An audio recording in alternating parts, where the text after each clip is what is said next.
ಶ್ರೀ ಪರಮಾತ್ಮನೇ ನಮಃ. ಶ್ರೀಮದ್ಭಗವದ್ಗೀತಾ ಅಥ ಚತುರ್ಥೋಧ್ಯಾಯಃ. ಜ್ಞಾನಯೋಗಃ.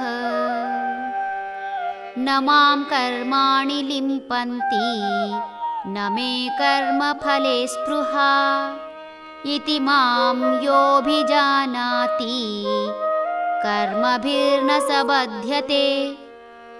ಆದ್ದರಿಂದ ನನಗೆ ಕರ್ಮಗಳು ಅಂಟುವುದಿಲ್ಲ, ಕರ್ಮಫಲಗಳಲ್ಲಿ ನನಗೆ ಅಪೇಕ್ಷೆಯೂ ಇಲ್ಲ.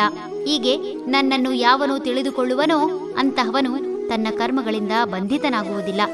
ಪಾಲಿಗೆ ಬಂದದ್ದು ಪಂಚಾಮೃತ ಎಂಬಂತೆ ಯಾರು ತನಗೆ ಒದಗಿ ಬಂದಂತಹ ಸುವರ್ಣಾವಕಾಶ ಉಪಯೋಗಿಸಿಕೊಂಡು ಕರ್ಮಫಲಗಳಲ್ಲಿ ಅಪೇಕ್ಷೆ ಇಲ್ಲದ ಭಗವಂತನಿಗೆ ಯಾವ ಕಾರಣದಿಂದ ಕರ್ಮ ಬಂಧನವಿಲ್ಲ ತಿಳಿದು ಅದರಂತೆ ಆಚರಿಸಿ ಭಗವಂತನಂತೆ ಕರ್ಮ ಮಾಡಿ ಭಗವಂತನನ್ನೇ ಸೇವಿಸುವರೋ ಅಂತಹವರಿಗೆ ಕರ್ಮ ಬಂಧನವಿಲ್ಲ.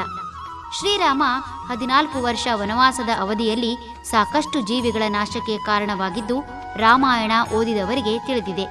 ಹುಲು ಮಾನವನಂತೆ ಗುಣದಿಂದ ಕರ್ಮ ಮಾಡಿದ್ದರೆ ಕರ್ಮ ಬಂಧನದಲ್ಲಿ ಸಿಲುಕಿ ಶ್ರೀರಾಮ ಸಹ ಜನನ ಮರಣದ ಚಕ್ರದಲ್ಲಿ ಸುತ್ತುತ್ತಲೇ ಇರಬೇಕಿತ್ತು.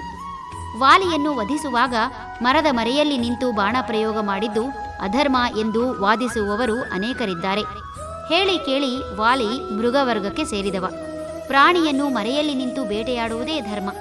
ಹಾಗೆ ಮಾಡದೆ ಎದುರಿನಿಂದ ಬೇಟೆಯಾಡಿದರೆ ಬೇಟೆಗಾರ ಭಯದಿಂದ ತನ್ನ ಅರ್ಧ ಶಕ್ತಿಯನ್ನು ಕಳೆದುಕೊಂಡು ಸೋಲುವುದು ನಿಶ್ಚಿತ.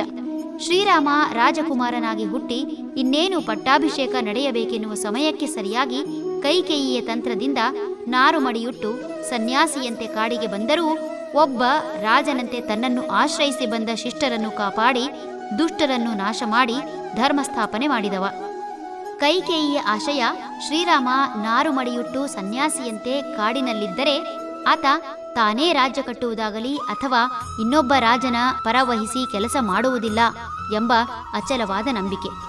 ಕೈಕೇಯಿ ಆಶಯವೇನೂ ನೆರವೇರಿತ್ತಾದರೂ ರಾಜಸಿಕ ಗುಣ ಸ್ವಭಾವದ ಕರ್ಮಗಳನ್ನೇ ಮಾಡಿದರೂ ಶ್ರೀರಾಮ ಕರ್ಮ ಬಂಧನಕ್ಕೊಳಗಾಗದ ಕಾರಣ ತಿಳಿದು ಅಳವಡಿಸಿಕೊಂಡರೆ ಅತಿ ಸುಲಭವಾಗಿ ಭಗವಂತನ ನುಡಿಯನ್ನು ಪಾಲಿಸಿ ಶ್ರೀರಾಮನಂತೆ ಜನ್ಮ ಮರಣ ಚಕ್ರದಿಂದ ಪಾರಾಗಬಹುದು. ಹರಿ ಓಂ.